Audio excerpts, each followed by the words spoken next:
Le système radar, acronyme de l'anglais Radio Detection and Ranging, inventé dans la première moitié du XXe siècle, constitue le pilier du bon fonctionnement de secteurs de grande importance comme la météorologie ou la sécurité routière ou aérienne. Il en existe plusieurs types avec des capacités et missions différentes malgré un fonctionnement similaire. Salut à tous, c'est Bakovian, bienvenue dans cette vidéo dans laquelle je vais vous présenter et vous expliquer le fonctionnement des radars.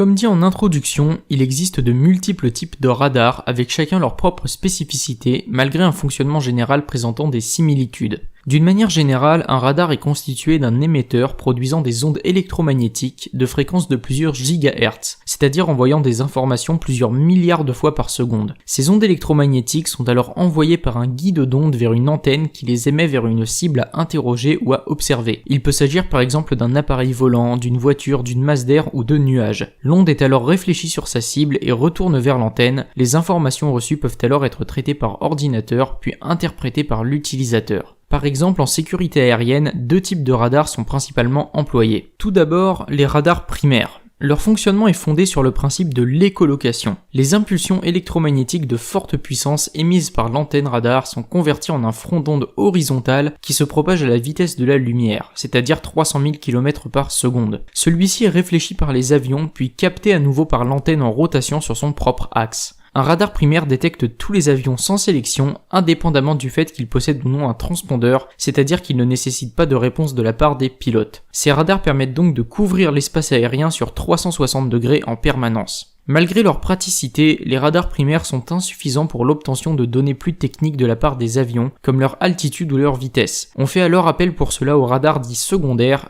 Contrairement aux radars primaires, ceux-ci vont interroger le transpondeur de l'avion, dispositif qui enregistre les données du vol pour les retourner au contrôleur. La séparation temporelle entre deux impulsions détermine le mode utilisé et la question posée. Trois modes sont couramment utilisés. Le mode A, alpha, le plus simple, qui permet de demander à l'avion son code d'identification unique. Ce mode permet donc de distinguer les appareils dans les zones de trafic importants. Le mode C, Charlie, le plus souvent utilisé, qui permet de demander à l'avion son altitude en plus de son identifiant.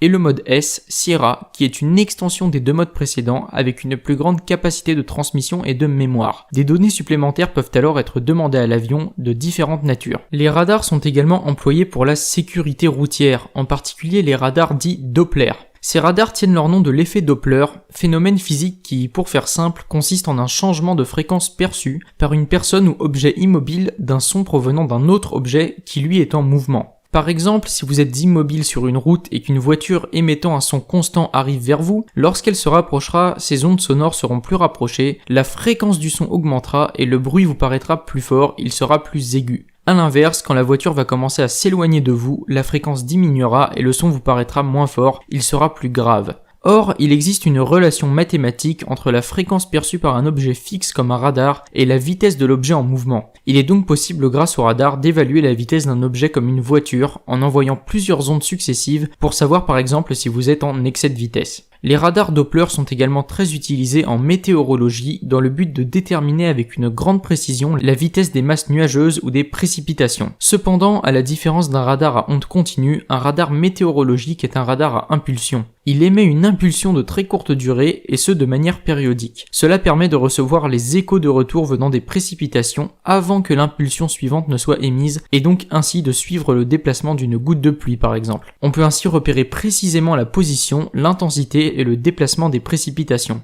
Il est également possible de mesurer la vitesse et l'orientation du mouvement de ces perturbations. Des ondes radio sont émises dans l'atmosphère et réfléchies par les particules qui composent les perturbations. Une analyse de la longueur d'onde des ondes reçues permet alors de déterminer si les perturbations s'éloignent ou se rapprochent. Ce type de radar est souvent entouré d'un radome, un dispositif de protection contre le mauvais temps et les perturbations. On peut trouver ces radomes sur des radars fixes au sol, mais aussi sur le nez des avions.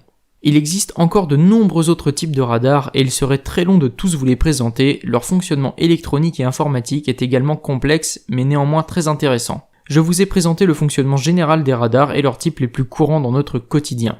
Merci beaucoup d'avoir regardé cette vidéo jusqu'au bout. Si elle vous a plu, n'hésitez pas comme d'habitude à laisser un pouce bleu, à vous abonner et à activer les notifications si ce n'est pas déjà fait pour ne rien rater de mes prochaines vidéos. Et sur ce, moi je vous dis à la prochaine, salut à tous.